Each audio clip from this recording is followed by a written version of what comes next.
Welcome to this E-Club New Members Talk. We're all new members, and so I'm in fact the second to give a talk to introduce myself. I'm Chris Bloore, President of the club. We've all got an interest in water, sanitation and hygiene, but we've all got here by circuitous routes and with different life histories. So what I'm going to say today is a little bit about where I've come from. I was born and raised in Blenheim, at the top of the South Island of New Zealand. It's a small town in those days of about 9,000 people. In the photograph you can see me busy reading the working manual for wheelbarrow, toys that my father had made in his workshop. My parents exemplified the ideals of service above self throughout their lives. Dad ran the local hospital laboratory for 38 years and was on call for most of them. He even had to arrange a relief to take annual leave. Mum was a hospital theatre sister and was a caring person all her life. They're very hospitable, and our home, with myself and my two sisters, were frequently full of visitors from places far away, people interesting, people who had languages different from English as their native tongue, people whose cultures were different. So from a very early age I was exposed to a much broader view of the world than many people my age, and that was very fortunate. Another fortunate circumstance was the fact that in my young days education was free, both primary and secondary school and university. In fact, we could get jobs in the summer holidays that would pay enough to pay for our living expenses for the whole year. Fees were already paid for and we received allowances as well. I was able, in fact, to take flying lessons while at university with my excess income from doing 3 months' work a year. Those days are long gone, sadly. My good fortune continued when I completed my engineering degree. I still needed to do a 3-month practical work stint to complete, and I did that at the New Zealand Dairy Research Institute in Palmerston North. I ended up staying on and did 19 years there. Quite early on in my time, they sent me to the University of Manchester in the UK to do a degree in control engineering. And I was very fortunate to receive a fellowship to do that, so I was able to earn money and study simultaneously. Once I returned to New Zealand, the project that I was trained for was in fact being done by 2 PhD control engineers imported from the UK. So I started work as a project manager, managing 25 people on the project, and then started a PhD at the university just across the road. Again, I was working full-time, but I was also studying full-time. So again, good luck. I sort of fell into my career by simply staying on after my student project and ended up being there for 19 years. Initially in milk powder, investigating powder flow properties, and then specialising in process control. There's an early photograph of me with some soil testing equipment testing the strength of milk powders. Once I got my PhD, I had a change of direction and headed up a small group of statisticians and mathematicians, applying computer control to process equipment, but also handling statistical analysis and running the computer system at the Research Institute. I spent about 18 months setting up a project management and accounting system for the staff of the Institute before I moved on to head up the milk powder R&D group. My final 2 years at the Dairy Research Institute was spent heading up the milk powders and drying group, responsible for the powder R&D portfolio. This was handled on behalf of the whole of the New Zealand industry because we were one cooperative industry in those days. While I was at the Institute, I did a great deal of teaching at a range of levels, and I've always enjoyed that. That's enough about work. Now about family life. Jane and I were married in 1972. Jane had migrated to New Zealand from the UK in 1970 as an assisted migrant. We had a daughter, Catriona, in 1979, and in the late 1980s Jane decided to train for the Presbyterian ministry. This involved moving us to Dunedin in early 1990 so Jane could study at the theological hall there. Our daughter Catriona is now working in London.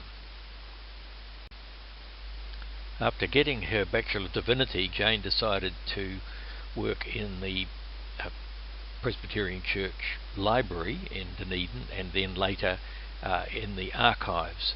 So she's not actively pursued the ministry itself, but she's been very active in the church for many years. I needed something to do when we moved to Dunedin, so I set up myself as a self-employed consultant working from a home office.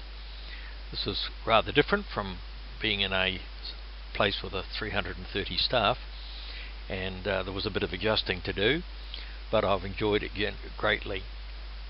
Over the last 26 years I've travelled in many parts of the world on a wide range of projects, and it's kept me interested and alert and learning all the time. I've done a huge variety of things over the years, and one of the highlights has been explosion safety. It's not always appreciated that food powders like milk powder and flour and sugar can explode if they're dispersed in air and ignited, and some of these explosions can be devastating and involve multiple fatalities. We've been very lucky in the New Zealand and Australian dairy industries to avoid fatalities, but by goodness we've had some near misses.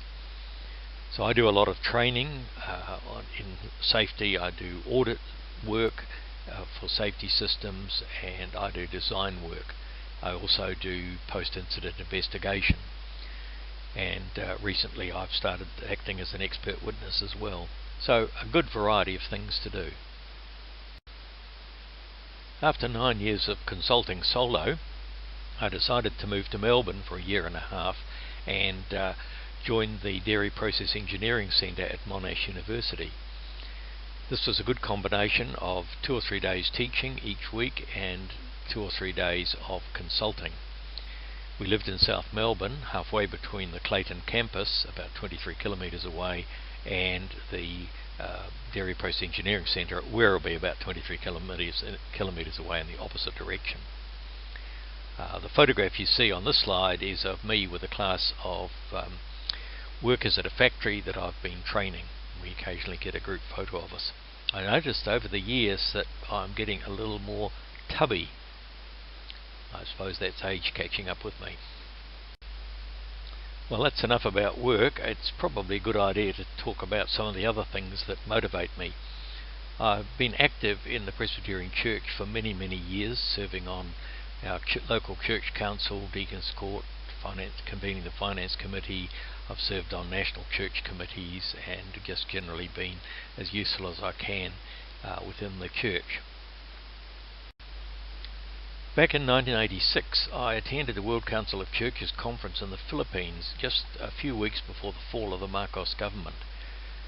This brought me face to face with poverty on a scale I'd never witnessed before, and the risks run by activists trying to get social justice.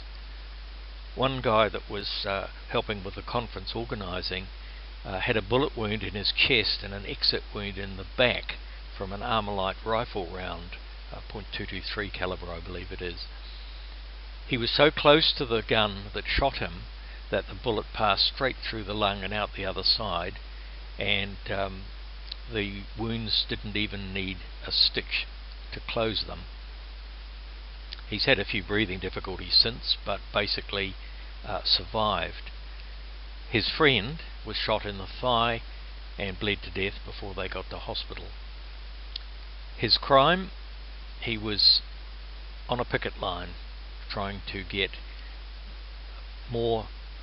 better conditions for some of the workers being exploited in a clothing factory. The disparity in wealth was absolutely mind-boggling to someone growing up in a essentially a welfare state in New Zealand at the time, and the lessons I learnt there have been with me ever since. It is very sad to see disparities in wealth growing rapidly in New Zealand and in other countries. All work and no play makes Jack a dull boy, so I do have some other interests. I'm a mad keen collector of books and have many thousands of volumes. What you're seeing in the top photograph is part of my library. I'm also very keen on building models, scratch built, ships, aircraft and things like that, hovercraft, and I find working with my hands to be very, very satisfying. I'm also very keen on aircraft, and I attend air shows and I visit aviation museums whenever I can, anywhere in the world, and in fact plan my trips so that I can catch up with museums, often in out of the way places. And that brings me to Rotary. I was late to join Rotary because of my travels. I was too busy, although I had been approached probably every year for 10 years before I finally joined in 2011, the Dunedin Central Rotary Club. I did what I could on the club projects, all the usual things, fundraising, community projects, etc. But I was also able to visit many other clubs in Tasmania, Victoria and Australia, the USA, and in this particular photograph the president of the Visalia Sunset Club in California, which is in the Central Valley, and myself are exchanging club banners. When the idea of an e-club came up, I was quite taken by the idea, because it meant I could attend meetings no matter where I was in the world. I didn't anticipate at that stage I'd end up president, and the travels that make it so much fun to travel and visit other clubs actually do make it a little complicated to be club president. However, I've got a very good team supporting me. The biggest challenge I face, that we all face, is how do we get to know each other and build the lasting friendships that are so characteristic of Rotary. Rob Overley's recently got us to exchange Skype names, and that's a brilliant start. I've had a bit of a sneak preview because, of course, I've collected a lot of the Skype names as I've interviewed a lot of people, and that's been a real privilege. And I think with the keenness of our members and the initiative they're showing, we're off to a tremendous start. So as I finish this talk, I look forward to hearing all of you introduce yourselves as we build our e-club together. Thank you very much. Goodbye.